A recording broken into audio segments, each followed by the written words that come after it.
No matter where I travel in this world, eventually the roads will bring me back to Serbian lush fields. Kids and I are on our way to Greece. But before we get there, we're going to make a quick stop to Serbia and Republic of Srpska to visit our family farm. It's beginning of June and fields are bursting with soon-to-be ripe wheat. Many of my childhood memories are still safely kept in wheat fields like these. I especially remember this particular part of our land. I find it so interesting that after all these years living away from the place I grew up, you can come back to it and just like that, find yourself there again. Today, our family farm and our land are fortunate to be cared for by my brother's loving hands. While my father insisted that brother leaves the family farm, somehow land had a strong hold on him. Dust of this soil was in his veins even before he was born. There was no way of leaving it.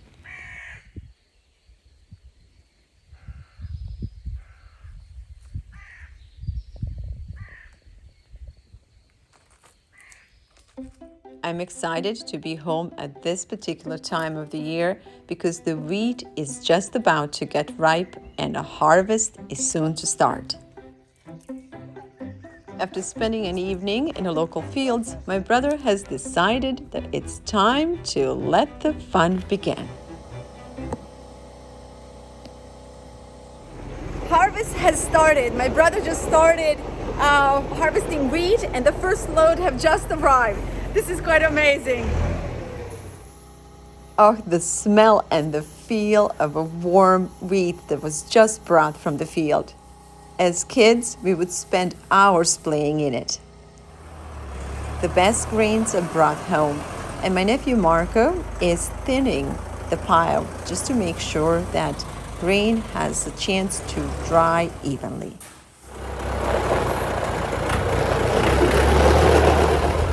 Soon, a second load is brought in.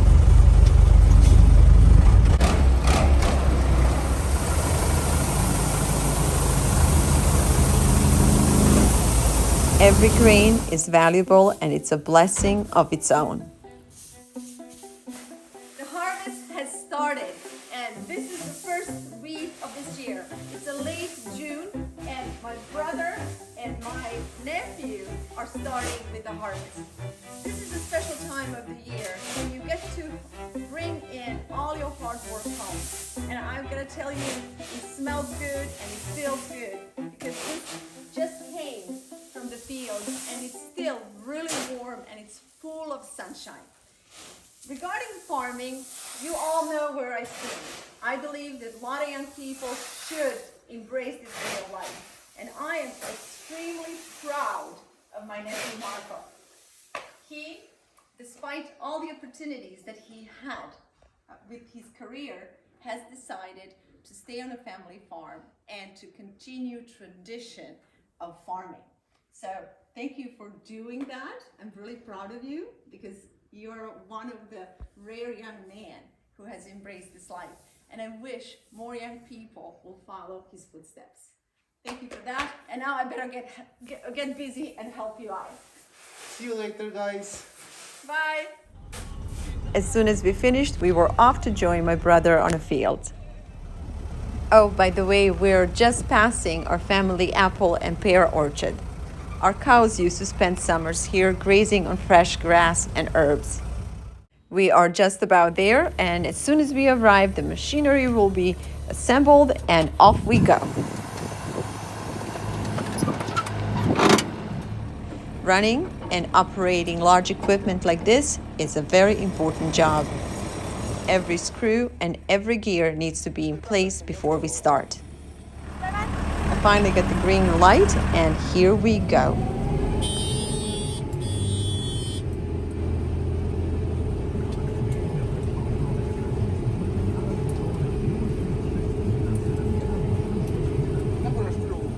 The only and the best way to describe it is the simple joy. This is so hypnotizing and satisfying at the same time. I could spend hours going through fields like this.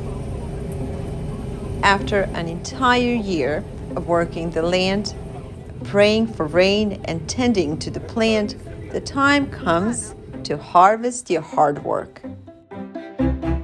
And today is a good day.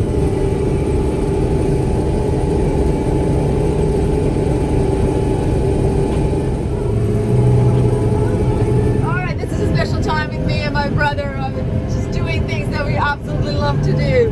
And you guys, as long as there are people like us, don't worry, there's gonna be enough bread out there.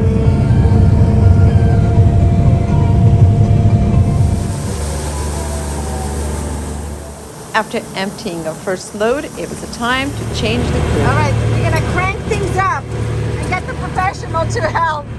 Let's do this, Marco. So, you see guys, some young men play with expensive cars, with Porsches and Ferraris and stuff like that. But the real men play with the toys like this. This is what I like to see young men do. This is amazing. Operating combines require skill.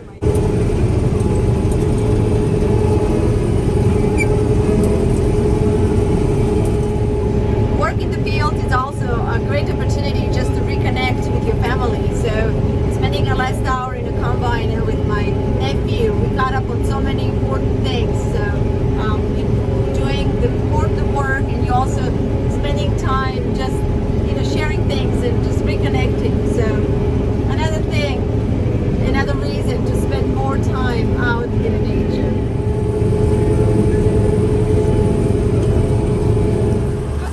After finishing this field, machinery is once again carefully inspected, after which Marco and I will take the wheat to local silo. Upon arrival, the first step is getting the weight.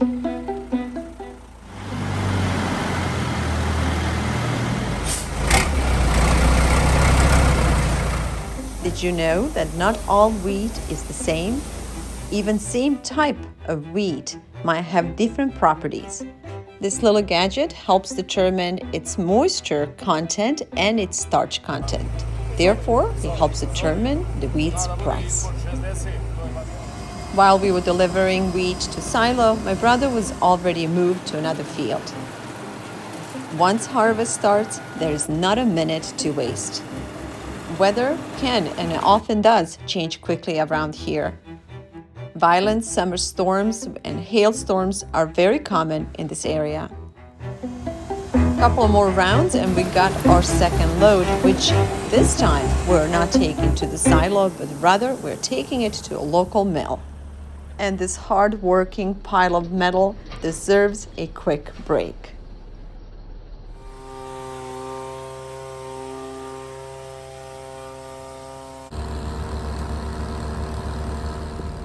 The local mill is only a few miles away from the field. This wheat will be turned into a flour and other wheat products right away. I was so curious and could not miss the opportunity to see how this was done. I'm so grateful that one of the representatives at the mill, Tomic, was willing to take me around and show me how wheat was grounded and what products came out of it. There were all sorts of different things coming from all sorts of different pipes. First one was just the pure wheat bran, while the other one was the actual flour. However, the process starts by separating the actual grain from all the other impurities. Naturally, the grinding of a grain will be the next step. As mentioned, there are actually quite a few different products made out of wheat, and sometimes the same product could be different. You see, this is a cream of wheat, and one is very light and one is dark. After seeds are grounded, they go through this enormous sifter. I wish I was able to see what's inside this big sifter. I'm assuming they are bunch of different chambers with different mashes that will separate different parts of wheat. Like here, we have the flour, and other parts have the cream of wheat, or sometimes they just have the parts of the wheat, the bran, the actual bran itself. It's quite a simple and impressive concept, and a very loud one. I find this so intriguing, and I'm very excited that I can share this with you because, like most of you who are watching this, I too have never been inside the actual mill. Oh, by the way, check this out. All these pipes lead to a different outlet with a different product.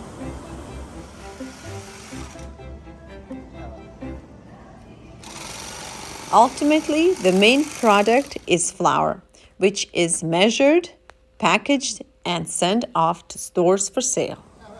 I just love the notion that in one day I can go and harvest my own wheat, bring it to the mill, have it all grounded and separated, and at the end of the day I can have my own flour packaged and prepared for my home or for the sale. This was such a good day. I had so much fun working with Marco, with my brother, and with the people at the mill.